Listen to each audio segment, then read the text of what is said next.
36 ലക്ഷം രൂപ വിലയുള്ള reverse gear ആഡംബര ബൈക്ക് തലശ്ശേരിയിൽ രജിസ്റ്റർ ചെയ്തു. പ്രവാസി വ്യവസായിയായ ന്യൂമാഹി സ്വദേശിയാണ് ബൈക്കിന്റെ ഉടമ. ജില്ലയിൽ ഇതാദ്യമായാണ് ഇത്ര വിലയുള്ള ഇരുചക്ര വാഹനത്തിന്റെ രജിസ്ട്രേഷൻ നടക്കുന്നത്.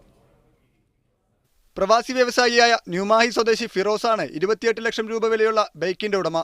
ഹോണ്ട കമ്പനിയുടെ 2000 cc ബൈക്ക് ടാക്സും ഇൻഷുറും അടച്ച് റോഡിലിറങ്ങിയപ്പോൾ മൊത്തം വില 36 ലക്ഷം രൂപ.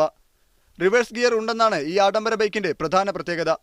പുറമെ ഗിയർ സംവിധാനം പൂർണ്ണമായും ഓട്ടോമാറ്റിക് സിസ്റ്റമാണ്. ആഡംബര ബൈക്കുകളോടുള്ള താല്പര്യമാണ് ഫിറോസിനെ ഈ വാഹനം വാങ്ങാൻ പ്രേരിപ്പിച്ചത്. വളരെ ചുരുക്കം പേരാ കരസ്ഥമാക്കിയുള്ളൂ. കേരളത്തിൽ ഇപ്പോൾ വർഷം 4 വണ്ടിയാണ് വന്നിട്ടുള്ളത്. അതിലൊന്ന് ഞാനാണ്. ഇതടുത്ത ബൈക്കിനോട് ചെറുപ്പം മുതലേ ഒരു കമ്പമുണ്ട്. ഇത്തരത്തിലുള്ള 4 ബൈക്കുകൾ മാത്രമാണ് സംസ്ഥാനത്ത് ഇതുവരെയായി വിൽപ്പന നടന്നിട്ടുള്ളത്. ജില്ലയിൽ ഇത് ആദ്യമായാണ് ഇത്രയും തുകയുടെ ഇരുചക്ര വാഹനം രജിസ്റ്റർ ചെയ്യുന്നത്. വാഹനത്തിന്റെ വിലയായിട്ട് ഉള്ളത് 27,61,000 അതിൽ സർക്കാരിലേക്കുള്ള ടാക്സ് 5,52,000 ടാക്സ്, 2,62,000 രൂപയോളം ഇൻഷുറൻസ് എമൗണ്ട് വരികയാണ്. ഇതാദ്യമായിട്ടാണ് തലശ്ശേരി സബ് RTO ഓഫീസിൽ ഈ വാഹനം രജിസ്റ്റർ ചെയ്യുന്നത് ഹോണ്ടയുടെ. കാഴ്ചയിൽ കാറിനോട് കിടപിടിക്കുന്ന ആഡംബര ബൈക്ക് കാണാൻ നിരവധി പേരാണ് രജിസ്ട്രേഷൻ ഗ്രൗണ്ടിലെത്തിയത്. മീഡിയ 1 കണ്ണൂർ.